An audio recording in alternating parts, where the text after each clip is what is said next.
Hello bonjour, je vais parler du prince Harry, on va parler de Donald Trump, on va parler du fait que les trolls et les haters s'attendaient à ce que Donald Trump décide de renvoyer le prince Harry en Angleterre. Vous savez que c'était leur rêve, mais vraiment ces gens ne rêvaient que de ça, ils ne parlaient que de ça. Quand Trump a été élu, ils applaudissaient l'élection de Trump parce qu'ils voulaient absolument que Harry soit renvoyé en Angleterre. C'était la chose la plus importante pour eux. Moi je parle de ceux qui sont intéressés par la famille royale, je ne parle pas de ceux qui sont plutôt concentrés sur les États-Unis et le devenir de ceux-ci. Donc, on parle des royalistes ici. Le fils de Trump, Eric, quelques jours avant l'élection, avait dit en fait que Trump ne souhaitait en aucun cas renvoyer le prince Harry en Angleterre, que ce n'était pas son but. Mais apparemment, les trolls et les haters ne l'ont pas écouté. Ils étaient contents et applaudissaient quand la Heritage Foundation, dans sa folie, essayait toujours d'obtenir des informations privées couvertes par le droit à la vie privée, n'est-ce pas? Ces informations étant le document que le prince Harry a dû remplir avant d'entrer aux États-Unis. Document d'immigration. Donc, il se trouve que lors d'une interview, on a posé la question à Trump, à Donald Trump. Déjà, le fait qu'on demande au président de la République américaine ce qu'il va faire du prince Harry. J'ai l'impression que les gens ne réalisent pas. On parle du président de la République des États-Unis. On lui demande d'intervenir dans une affaire, c'est vrai, internationale, mais quand même locale. Ça n'a rien à voir avec lui. C'est l'immigration. Il n'est pas directement impliqué. C'est l'exécutif qui est plutôt impliqué. Donc, vous voyez ce que je veux dire? Bon, on l'interroge. On lui demande une millième fois, parce que je crois que c'est une question qui avait déjà été posée, s'il allait renvoyer le prince Harry. Il a dit tout simplement non.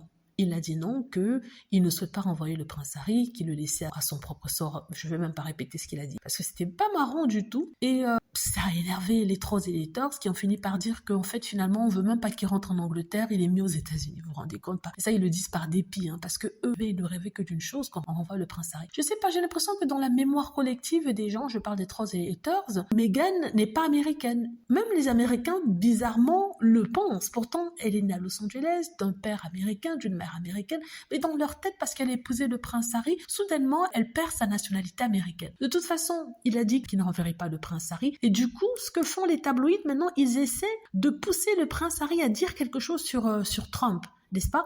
Et chaque fois que le prince Harry fait un discours, ils essaient d'identifier dans son discours quelque chose qu'il pourrait appliquer à Trump et dire en fait, c'est un tacle à Trump.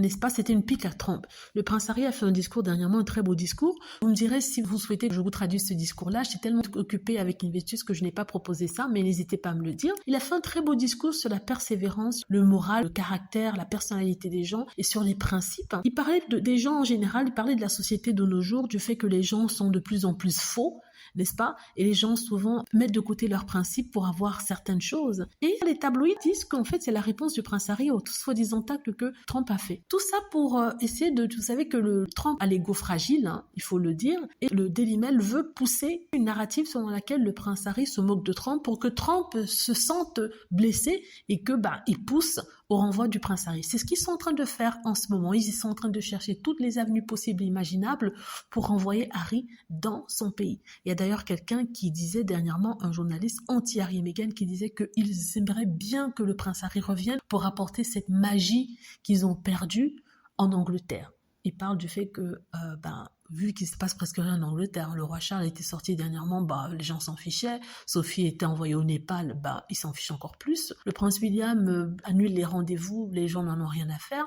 D'ailleurs, il était sorti dernièrement visiter je ne sais pas quoi, il y avait personne dans les rues, donc voilà quoi, et la magie royale est morte, à part dans la tête des royalistes. Mais bon, tout ça pour vous dire que, voilà, ils sont un peu déçus. Certains ont déjà jeté l'éponge en disant qu'ils s'en fichent. De toute façon, c'est bien parce qu'ils ne veulent pas que Harry rentre en Angleterre. Pourtant, c'était eux qui poussaient Trump à le renvoyer. Il y a des droits aux États-Unis. Le président de la République ne peut pas mettre à la porte quelqu'un à moins d'avoir des preuves, une bonne raison et que cette personne est enfreint à la loi, ce qui n'est pas le cas, jusqu'à preuve du contraire. Voilà, dites-moi ce que vous en pensez. J'espère que vous aimez la vidéo. N'hésitez pas à cliquer sur like si c'est le cas, à vous abonner pour plus de vidéos et à cliquer sur la petite cloche afin de travertir lorsque je poste une nouvelle vidéo. Merci.